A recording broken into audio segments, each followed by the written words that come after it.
I want you to picture the following. This is a parable. Picture now a couple, male and female, of course. That's the only combination I support. They're happily married. They have a family together. They have a home together.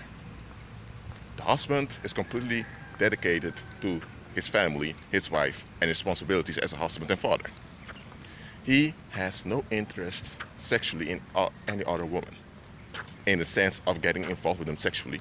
Of course, he's a heterosexual, so he feels his natural urges, but he knows I'm married. And he said yes, he said I do, and he stands behind it. And now you have this hoe that comes around, and she thinks I want that man. She does not care at all that he is occupied with a family and a marriage. She, at a job, contacts him, sticks her tongue at him. Then he receives many phone calls from her, many text messages. Then suddenly, when he leaves the home, he sees her in her car, following him. So after a while, that guy is thinking this is getting out of hand. But this Jezebel hoe is dedicated. I want that man no matter what, no matter whom I have to destroy, no matter who gets hurt, and no matter how it will affect his children and his children's future. And man, she's dedicated. Now, why did I give this parable? Because that attitude of that Jezebel hoe, that's how Python spirits are. Python spirits are, I mentioned before, they're faggots, and they want to drain male energy. They're desperately craving male energy. And here's one thing I want to reveal onto you. It's not really a revelation, but Python spirits are after male believers also. Yes. When you read the book of Acts, there was a time that the Apostle Paul, and I believe Silas also, they were in Macedonia, because Holy Spirit led them over there to preach the gospel in Macedonia. Now, Macedonia at the time was a center of pagan worship.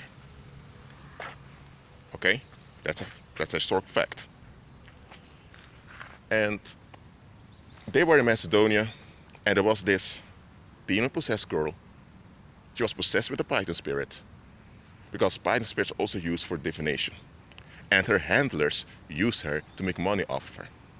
Such things were common in the Roman Empire and in ancient times in general. So this girl, this demon-possessed girl, began to follow Paul and Silas. And she began to proclaim, not really proclaiming the gospel that much, but she began to praise and promote Paul and Silas by saying things as, these are the men of God that will show you the way unto salvation. What she was saying was true. It's a true fact. Paul and Silas were showing the way unto salvation. But here's the thing. She was possessed by a Python spirit. So it was the Python spirit promoting Paul and Silas. Now hold on a minute. Paul and Silas walked in the light. They agreed with Christ. Now you have a Python spirit who is a paranormal parasite.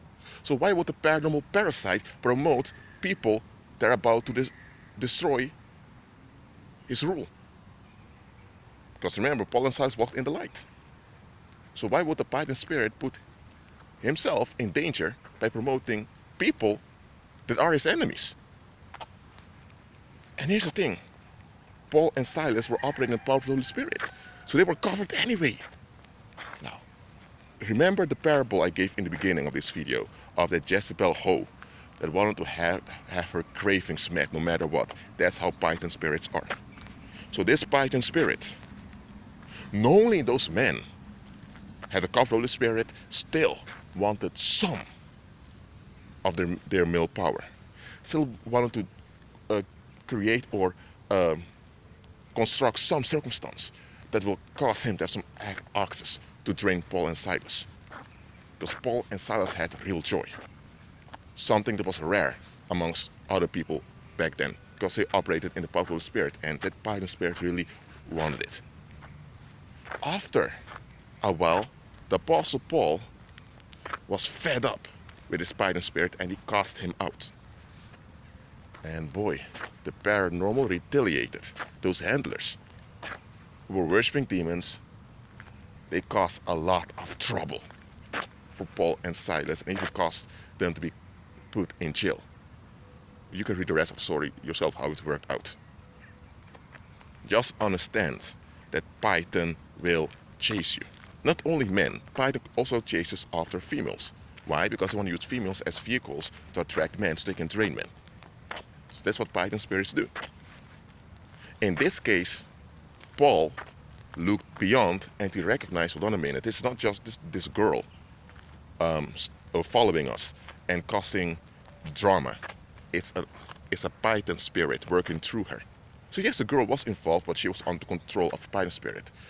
Does that cancel out her involvement? No, she was involved, but Paul dealt with the issue. And that's what believers ought to learn, deal with the root issue. Which is the real thing that's going on. Of course, the human beings are involved, and if they need to be dealt with in love, then they should be dealt with. And if you need to remove yourself from certain people, then it needs to happen also. But deal with the root of it. And expect retaliation when you deal with the root of it. But Paul dealt with the root. And I'm telling you, I don't care whether you're a male or female believer, Python will chase after you. Especially if you're a male believer. But Python will come after you whether you're a male or female believer. And Python doesn't just chase believers, Python chases everyone. Especially the men. Just like that Jezebel Ho, I spoke about it at the beginning of this video, that's how Python is. He wants to get what he wants. No matter what. And I'm telling you, many of you, you have all kinds of circumstances that keep coming at you, whether it's financial difficulties, whether it's issues, conflicts at the workplace, or it can be that you're about to succeed in something, but you have so much difficulty. And you think, why do I have so much difficulties here? Python is chasing you. Remember what I said about Python. Those entities don't play around. The confusion spirits, they'll give you a honeymoon phase to make you comfortable. And they'll stay with you. And they'll kill you softly. Python, no honeymoon phase. He comes at you as an energy vampire to kill you directly. That's how those entities operate. And I'm telling you, some of you have Pythons after you. So deal with them as you should. Christ has given you power to trample upon scorpions and serpents, those demonic powers, so trample upon them.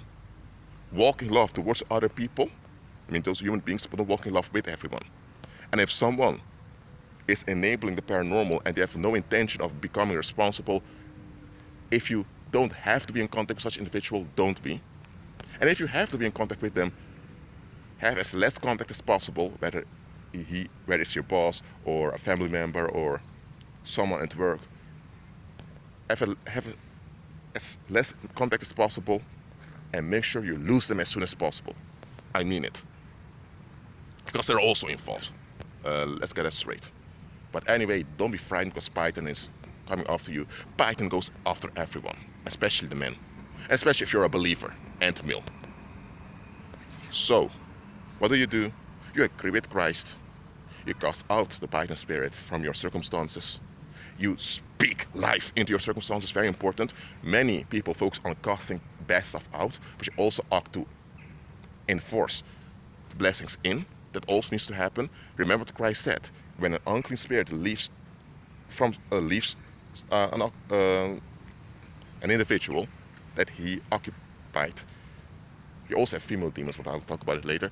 When an unclean spirit leaves someone that he has been cast out from, he will go through dry places. Dry places are other people, often people with deep issues. But those unclean spirits will not find any rest over there. They won't. So they will want to return to the individual they've been cast out from.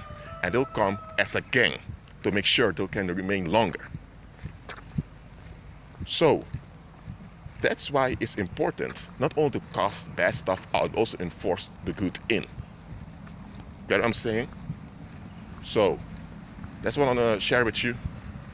Again, I agree with Christ because those Python spirits, man, they're nothing compared to the power you have as a believer. Well, that's it for now. Be at peace.